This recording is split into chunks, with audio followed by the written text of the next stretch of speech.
నమస్కారం LTV news కి స్వాగతం. ముందుగా హెడ్లైన్స్. నీతి ఆయోగ్ ప్రతినిధులతో ముఖ్యమంత్రి చంద్రబాబు భేటీ. 2047 నాటికి ఏపీని $2 ట్రిలియన్ల ఆర్థిక వ్యవస్థగా మార్చడమే లక్ష్యమని వ్యాఖ్య.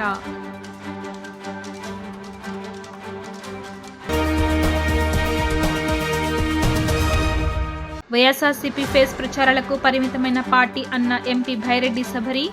అసత్య ప్రచారాలతో జగన్ పార్ట్ టైం పొలిటీషియన్ గా మారని ఎద్దేవా.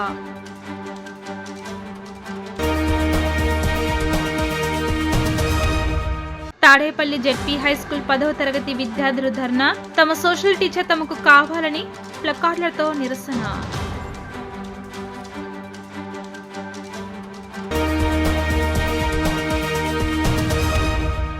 2047 నాటికి ఏపీని $2 ట్రిలియన్ల ఆర్థిక వ్యవస్థగా మార్చడమే లక్ష్యమని సీఎం చంద్రబాబు నీతి ఆయోగ్కు స్పష్టం చేశారు.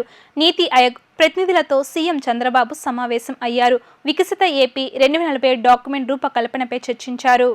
అమరావతి సచివాలయంలో నీతి ఆయోగ్ ప్రతినిధులతో ముఖ్యమంత్రి చంద్రబాబు సమావేశమయ్యారు. వికసిత్ ఏపీ 2047 డాక్యుమెంట్ రూపకల్పనపై చర్చించారు. మొత్తం 12 అంశాలతో వికసిత్ ఏపీ డాక్యుమెంట్ రూపకల్పనపై నీతి ఆయోగ్ ప్రతినిధులకు సీఎం వివరించారు. 2047 నాటికి ఏపీని $2 ట్రిలియన్ల ఆర్థిక వ్యవస్థగా మార్చేందుకు ఏపీ విజన్ డాక్యుమెంట్ సిద్ధం చేస్తున్నామన్నారు. మాక్రో టు మైక్రో విధానాన్ని అవలంబించేలా ఏపీ అభివృద్ధికి చర్యలు తీసుకున్నట్లు తెలిపారు. వచ్చే 5 ఏళ్లకు జిల్లాల వారీగా విజన్ డాక్యుమెంట్లు సిద్ధం చేస్తున్న విషయాన్ని ముఖ్యమంత్రి నీతి ఆయోగ్ దృష్టికి తీసుకువెళ్లారు. ఏపీని హై వాల్యూ అగ్రి ప్రాసెసింగ్ హబ్గా రూపొందించే అంశంపై ప్రణాళికలు రూపొందిస్తున్నామన్నారు. విద్యుత్తో పాటు పారిశ్రామిక అవసరాలకు అనుగుణంగా యువతలో నైపుణ్యం పెంచేలా కార్యాచరణ రూపొందించినట్లు చంద్రబాబు తెలిపారు. దేశ తూర్పు తీర ప్రాంతానికి లాజిస్టిక్ హబ్గా ఏపీని తీర్చిదిద్దేలా ప్రణాళికలు సిద్ధం చేస్తున్నట్లు తెలిపారు. వైఎస్ఆర్సీపీ ఫేక్ ప్రచారాలకు పరిమితమైన పార్టీ అని నంద్యాల ఎంపీ భైరెడ్డి సభరి విమర్శించారు. సాక్షి మీడియాలో వచ్చిన తప్పుడు వార్తలే తమ కొంప ముంచాయని వారు గ్రహించడం లేదన్నారు. ఇక ఆ పత్రిక అసత్యమేవ జయతే అని క్యాప్షన్ను పెట్టుకుంటే మంచిదని హితవు పలికారు. కుక్కతోక వంకర రీతిలోనే జగన్ బుద్ధి మారడం లేదని మండిపడ్డారు. అసత్య ప్రచారాలతో మాజీ ముఖ్యమంత్రి పార్ట్ టైం పొలిటీషియన్గా మారని ఎద్దేవా చేశారు. ఈసారి ఆ 11 సీట్లు కూడా వద్దన్నట్లు ఆ పార్టీ నేతలు ప్రవర్తిస్తున్నారని సబరి ఆక్షేపించారు. అమ్మకు వందనం కార్యక్రమము ఏదైతే ఉందో ఇంకా మనం రివ్యూకి కూడా రాలేదు, రివ్యూ చేస్తున్నాము. ఇప్పుడు మీటింగ్ అందుకే జరుగుతుంది. అప్పుడే సాక్షి న్యూస్లో మరి భారతిరెడ్డి గారు ఉన్నారు. భారతిరెడ్డి గారు సాక్షి ఏమంటారు, సత్యమేవ జయతే అని రాసుకున్నారు సాక్షి న్యూస్లో. సత్యమేవ జయతే కాదు భారతిరెడ్డి గారు, అసత్యమేవ జయతే అని మీరు క్యాప్షన్ మార్చుకుంటే బాగుంటుంది.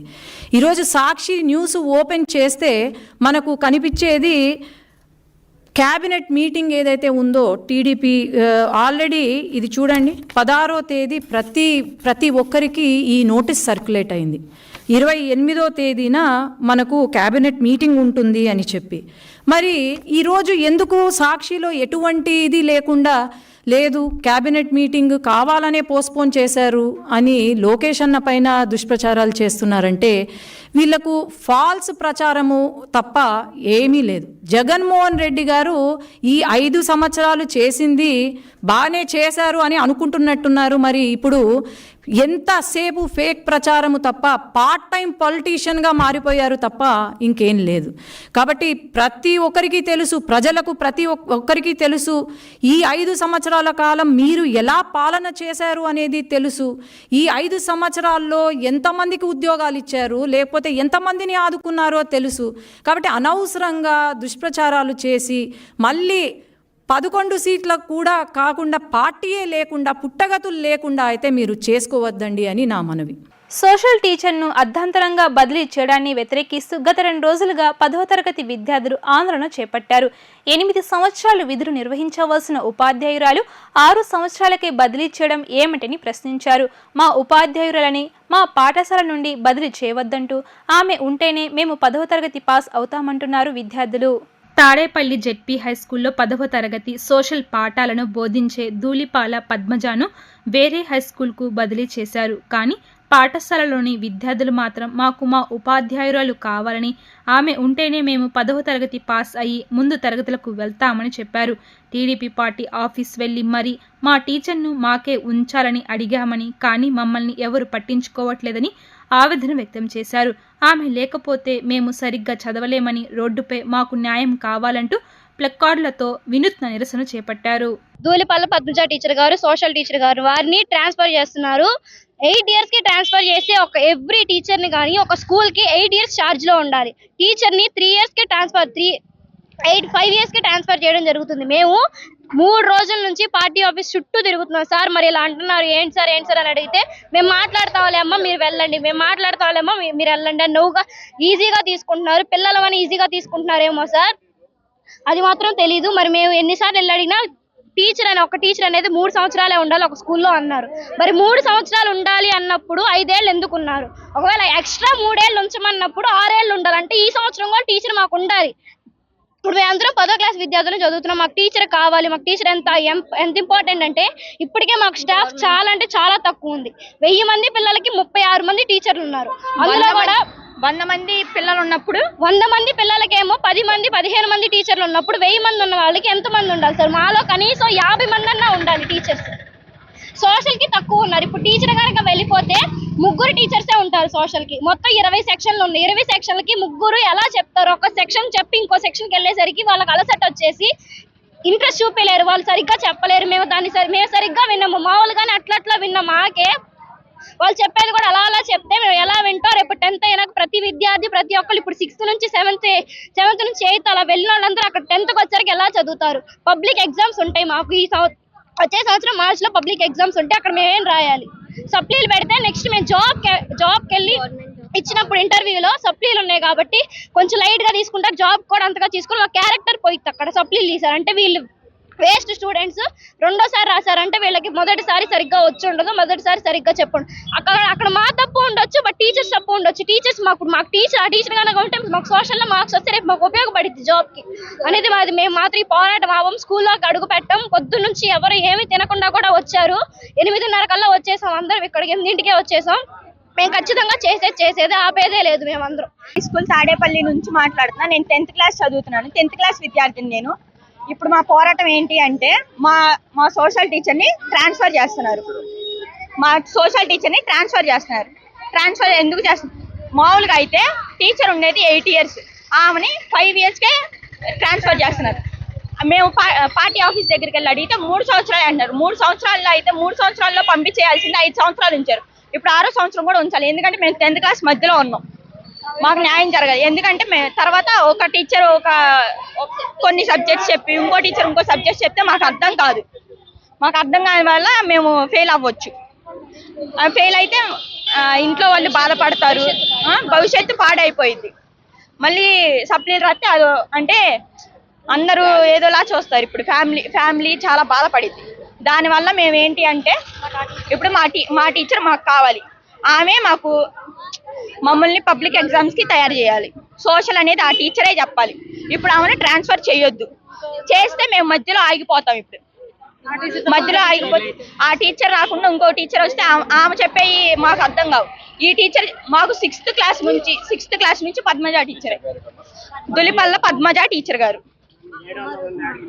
ఎంఆర్ఓ గారితో మాట్లాడారన్నారు. మాకు ఇప్పుడు అలా మాట్లాడినట్టు నమ్మకం లేదు సార్. ఇక్కడ 1000 మంది స్టూడెంట్స్ ఉన్నారు, అక్కడేమో 100 మంది స్టూడెంట్స్. ఇక్కడ టీచర్లు ఏమో తక్కువ ఉన్నారు. ఇక్కడ తీసుకెళ్ళి అక్కడ వేస్తే మేము అలా చదువుకోవాలి?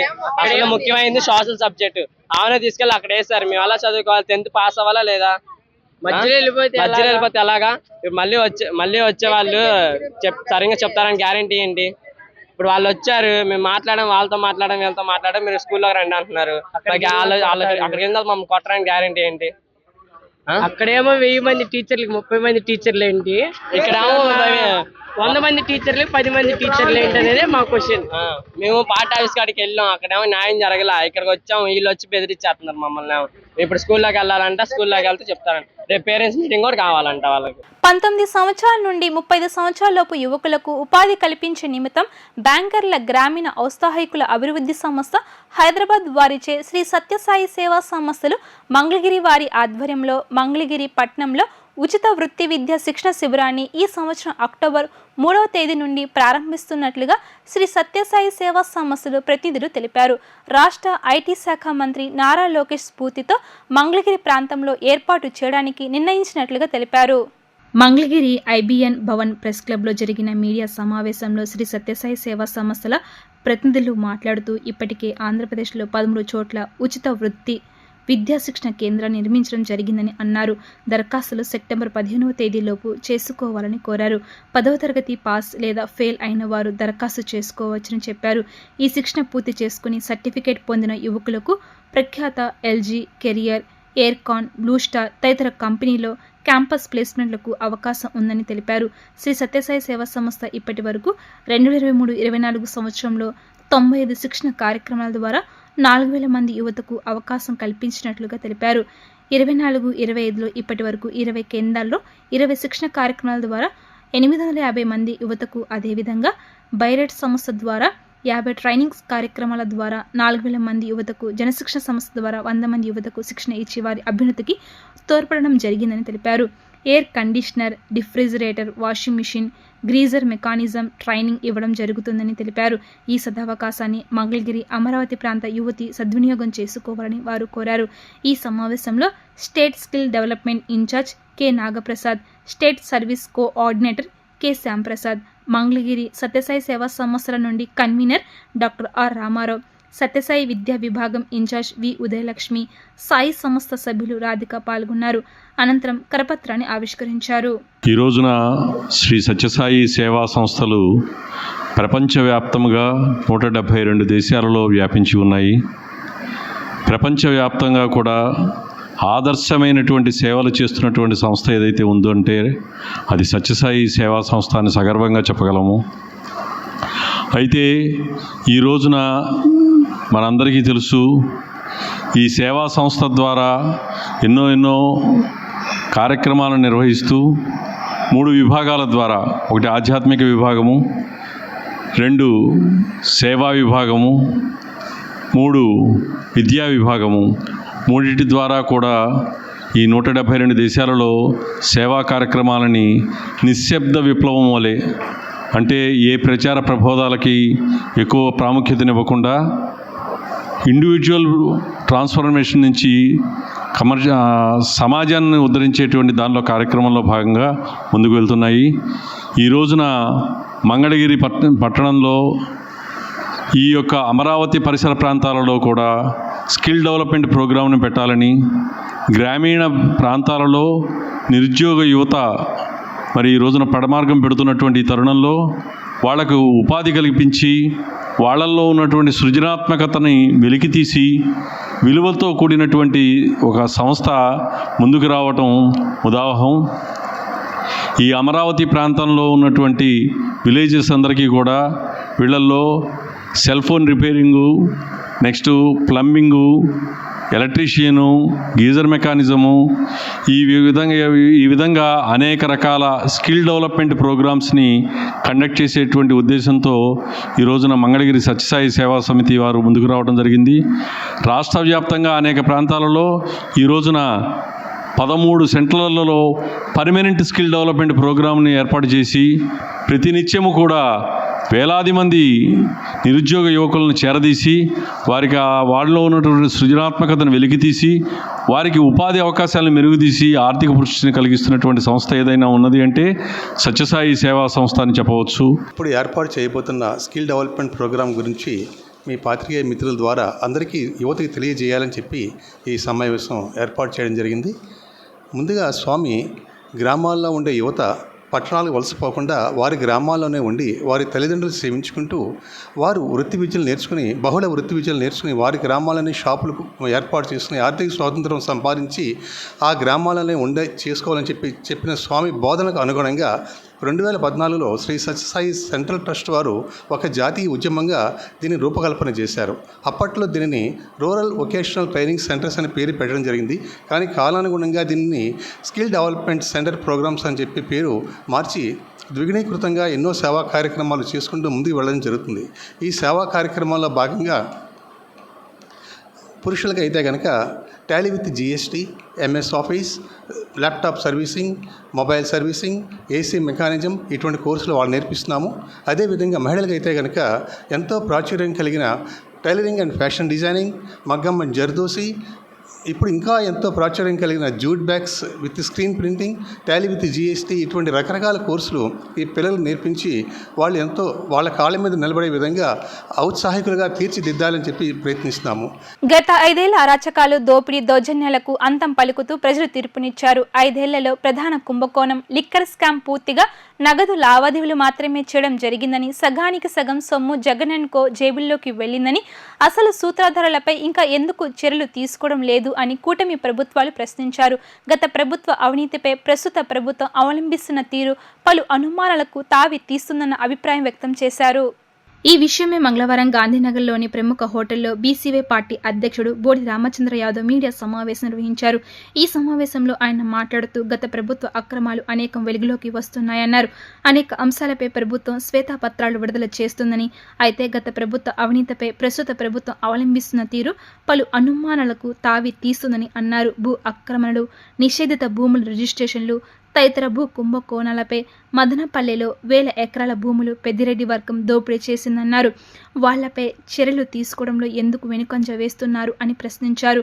5 ఏళ్లలో ప్రధాన కుంభకోణం లిక్కర్ స్కామ్ అని, పూర్తిగా నగదు లావాదేవీలు మాత్రమే చేసి పెద్ద ఎత్తున అవకతవకలకు పాల్పడ్డారని, సగానికి సగం సొమ్ము జగన్ అండ్ కో జేబుల్లోకి వెళ్లిందని, రాజా కసిరెడ్డి మొత్తం కుంభకోణాలకు సూత్రధారని, అప్పటి వైజాగ్ ఎంపీ ఎంవివి సత్యనారాయణ సహకారంతో హాంకాంగ్లోని మాకావుకు డబ్బు తరలించి అక్కడ పెట్టుబడులు పెట్టారని వివరించారు.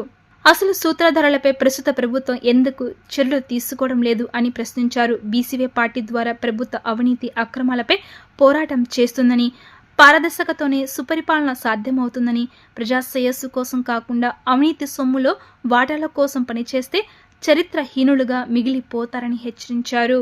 సాక్షాత్తు రాష్ట్ర రెవెన్యూ ప్రిన్సిపల్ సెక్రటరీ గారు మదనపల్లిలో కూర్చొని నేరుగా బాధితుల నుండి, వందలాది మంది బాధితుల నుండి ఫిర్యాదులు స్వీకరించిన ఇప్పటి వరకు ఏ ఒక్కరి మీద కనీసం ఎఫ్ఐఆర్ కూడా ఫైల్ చేయలేదు. ఏ ఒక్కరి మీద ఎటువంటి యాక్షన్ తీసుకోలేదు. అదే విధంగా ఈ భూ ఆక్రమణలకు సంబంధించి అసెంబ్లీలో ముఖ్యమంత్రి చంద్రబాబు నాయుడు గారు మాట్లాడుతూ ఉమ్మడి చిత్తూరు జిల్లాలో కేవలము 10 భూ ఆక్రమణలు మాత్రమే జరిగాయి, అది కూడా తిరుపతి, కాళహస్తి లాంటి ప్రాంతంలో జరిగాయి అని చెప్పడం చూస్తుంటే ముఖ్యమంత్రి గారికి అధికారులు తప్పుడు సలహా ఇస్తున్నారా, లేదా కావాలని ఈ విషయాలన్నీ దాస్తున్నారా అనే విషయాన్ని కూడా ఈరోజు వివరించాల్సిన బాధ్యత ప్రభుత్వానికి ఉంది. దీని వెనక ఏం జరుగుతోందో రాష్ట్ర ప్రజలకు వివరించాల్సిన బాధ్యత ప్రభుత్వానికి ఉంది. దీని అంతటికి కారణము ఆనాడు ప్రభుత్వంలో కీలకంగా వ్యవహరించిన మంత్రి పెద్దిరెడ్డి రామచంద్రారెడ్డి గారు, అదేవిధంగా ఎంపీ మిథున్ రెడ్డి గారు, అతని అనుచరులు అనే విషయం ఈ రాష్ట్ర ప్రజలందరికీ తెలుసు, ప్రభుత్వంలో ఉన్న వాళ్ళకి తెలుసు. వాళ్ళ మీద ఎందుకు మీరు చర్యలు తీసుకోవడానికి వెనకాడుతున్నారు అనే విషయాన్ని ఈ రోజు సమాధానం చెప్పాల్సిన బాధ్యత ప్రభుత్వంలో ఉన్న వాళ్ళకు ఉందని చెప్పి ఈ సందర్భంగా నేను తెలియజేస్తున్నాను. భక్తుల భద్రతకు ప్రథమ ప్రాధాన్యం అని నగర పోలీస్ కమిషనర్ ఎస్వి రాజశేఖర్ బాబు అన్నారు. దసరా ఉత్సవాలు సమీపిస్తున్నందున ముందుగానే క్షేత్రస్థాయిలో ఎదురయ్యే ఇబ్బందులను పరిష్కరించవలసి ఉందన్నారు. అభివృద్ధి పనులు జరుగుతున్నందున క్యూలైన్ల ఏర్పాటు, ప్రసాదాల కౌంటర్లు, పార్కింగ్ ప్రదేశాలను ముందస్తుగా సిద్ధం చేయాలని ఆయన గుర్తు చేశారు. దుర్గగుడిలో దసరా శరన్నవరాత్రి మహోత్సవాలను పురస్కరించుకుని చేయనున్న ఏర్పాట్లను పోలీస్ కమిషనర్ ఎస్వి రాజశేఖర్ బాబు క్షేత్రస్థాయిలో పరిశీలించారు. ఈవో రామారావు, ఇంజనీరింగ్, ఆలయ సిబ్బంది, పోలీస్ అధికారులు సిబ్బందితో కలిసి క్యూ లైన్లు ఏర్పాటు పరిశీలించారు. ఈ సందర్భంగా సిపి రాజశేఖర్ బాబు మాట్లాడుతూ దసరా క్యూ లైన్లపై పూర్తి పరిశీలన చేశామని అన్నారు. ఎవరికి ఎలాంటి ఇబ్బంది కలగకుండా అన్ని ఏర్పాట్లు చేస్తామని తెలిపారు. పార్కింగ్ ఫెసిలిటీ విషయంలో కూడా పరిశీలనలు చేశామని, దసరా సమయంలో ఎటువంటి అవాంతరాలు కలగకుండా చర్యలు తీసుకుంటామని స్పష్టం చేశారు. అన్ని ఎంట్రీ ఎగ్జిట్లను పరిశీలించామని, వీఐపీ పార్కింగ్, వీఐపీ మూమెంట్ల విషయంలో కూడా ఏర్పాట్లు పరిశీలించామని తెలిపారు. భక్తులు ప్రశాంత వాతావరణంలో దుర్గమ్మ దర్శనం చేసుకునేందుకు అవసరమైన ఏర్పాట్లను అన్ని శాఖలతో సమన్వయంగా చర్చిస్తామని ఆయన అన్నారు. అక్టోబర్ 3వ తారీఖు నుంచి మన దుర్గమ్మ అమ్మవారి శరన్నవరాత్రి ఉత్సవాలు జరుగుతాయి. ఈ సందర్భంగా ఈరోజు క్యూ లైన్స్ ఇవన్నీ కూడా ఎలాగ ప్లాన్ చేయాలనే దీని మీద ఈరోజు ఒక ప్రిలిమినరీగా ఒక ఇన్స్పెక్షన్ ఈరోజు నేను అందరం కూడా వచ్చి ఈరోజు ఈవో గారితో కలిసి ఎలాంటి భద్రతాపరమైన ఎలాంటి చర్యలు తీసుకోవాలి, క్యూ లైన్ నిర్వహణ ఎలా ఉండాలి, ఎంట్రీస్ ఎగ్జిట్స్ ఎటువంటి ఇబ్బంది లేకుండా ఎటువంటి తొక్కిసలాగా జరగకుండా ఏ విధంగా మనం ప్లాన్ చేసుకోవాలి దాని మీద ఈరోజు ఇక్కడ పోలీస్ శాఖ ఈరోజు ఇన్స్పెక్షన్ చేయడం. తర్వాత ఇంకొద్ది రోజుల తర్వాత ఒక కోఆర్డినేషన్ కమిటీ మీటింగ్ జరగబోతుంది. అందులో ముఖ్యంగా ఇక్కడ ఏంటంటే క్యూ లైన్స్ అనేది చాలా ఇంపార్టెంట్. సో ఈ క్యూ లైన్స్ అనేది చాలా పకడ్బందీగా లక్ష్యాలు చేపట్టాల్సిన అవసరం. సో అది ఎలాగ చేయాలంటే ఎవ్రీ ఇయర్ ఒకసారి చేసుకుంటూ ఆవశ్యకత ప్రజలకి ముఖ్యంగా ఎటువంటి అసౌకర్యం కలగకుండా మనం చర్యలు తీసుకునే సార్ అయితే ఎక్కడ కంజక్షన్ అనేది ఎక్కువ అట్లాంటివి లేకుండా ఏమైనా చేస్తున్నాం. సో మామూలుగా ఇక్కడ ఏంటంటే 5 క్యూ లైన్స్ ఉన్నాయి. మామూలుగా 2 వచ్చేసి ఫ్రీ క్యూ లైన్స్, ఫ్రీ దర్శనం క్యూ లైన్, తర్వాత 100 రూపీస్ దర్శనం క్యూ లైన్ ఉంది, అదేవిధంగా 300 రూపీస్ దర్శనం క్యూ లైన్ ఉంది, అదేవిధంగా 500 రూపీస్ దర్శనం క్యూ లైన్ ఉంది. సో ఈ 5 క్యూ లైన్స్ కూడా సమగ్రంగా ఈరోజు క్షుణ్ణంగా పరిశీలించుకోవడానికి సో ఇంప్రూవ్మెంట్స్ ఎవ్రీ ఇయర్ కూడా మనం క్యూ లైన్ మెయింటెనెన్స్ అనేది జాగ్రత్తగా పటిష్టంగా మనం చేసుకొని ముందుకు పోవాల్సి కాబట్టి ఎటువంటి చర్యలు చేపడితే ఇంకా కండిషన్ తగ్గిస్తూ ఫ్రీ ఫ్లో ఆఫ్ వెహికల్స్ ఎలాగా ఉండాలనే దాని మీద ఈరోజు పోయినసారికి ఈసారికి పెద్ద తేడా లేకుండా కూడా ఈసారి ఇక్కడ ఒక అన్నదాన మండపం కట్టినారు కాబట్టి అక్కడ ఎగ్జిట్లో కొన్ని ఇష్యూస్ ఉన్నాయి. సో ఆ ఇష్యూస్ని సార్ట్ అవుట్ చేయడానికి కొంత కంటింజెన్సీ ఈఓ గారు అదేవిధంగా ఈ గారు ఎటువంటి ముఖ్యంగా ఎగ్జిట్ రూమ్స్లో ఎటువంటి ఇంజనీరింగ్ ఇష్యూస్ కొన్ని అటెండ్ కావాల్సిన అవసరం అది వారికి చెప్పడం జరిగింది. అది వారు కొన్ని దగ్గర స్టెప్స్ కూడా వారు ప్లాన్ చేస్తున్నారు. ఎందుకంటే ఈసారి అన్నదానం మండపం అనేది కన్స్ట్రక్షన్ అనేది వస్తుంది. దానికి ఆల్టర్నేటివ్గా మనం ఒక ramp steps, iron steps plan చేస్తున్నారు. అది కూడా ఎలా ఉండాలని దాని మీద చూడడం జరిగింది.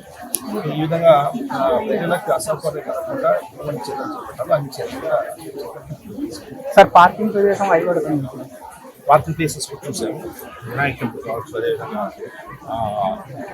టోల్ గేట్ దగ్గర కావచ్చు, ఇటువంటి కొన్ని ఇంపార్టెంట్ వల్నరబుల్ పాయింట్స్ ఏదైతే ఉన్నాయో వాటిని కూడా క్షుణ్ణంగా చెక్ చేయడం జరిగింది. డిప్యూటీ సీఎం పవన్ కళ్యాణ్తో రష్యా వ్యోమగామి సెర్గీ కొరాస్కో మర్యాదపూర్వకంగా భేటీ అయ్యారు. హైదరాబాద్లోని పవన్ నివాసంలో సెర్గీ కొరాస్కో కలిశారు. సెర్గీ కొరాస్కోకు పుష్పగుచ్చం అందించిన ఆయన శాలువాతో సత్కరించారు.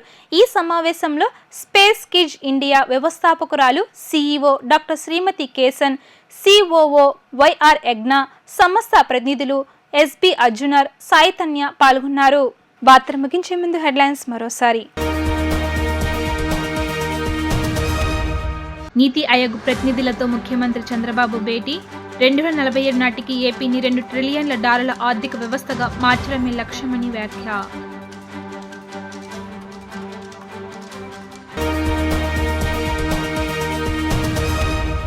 వైఎస్ఆర్సీపీ ఫేస్ ప్రచారాలకు పరిమితమైన పార్టీ అన్న ఎంపీ భైరెడ్డి సభరి. అసత్య ప్రచారాలతో జగన్ పార్ట్ టైం పొలిటీషియన్గా మారని ఎద్దేవా.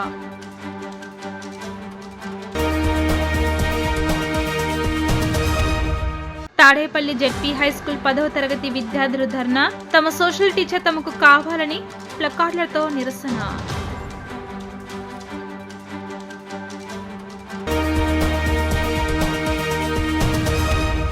ఇవి ఇప్పటి వరకున్న updates. Keep watching LTV news.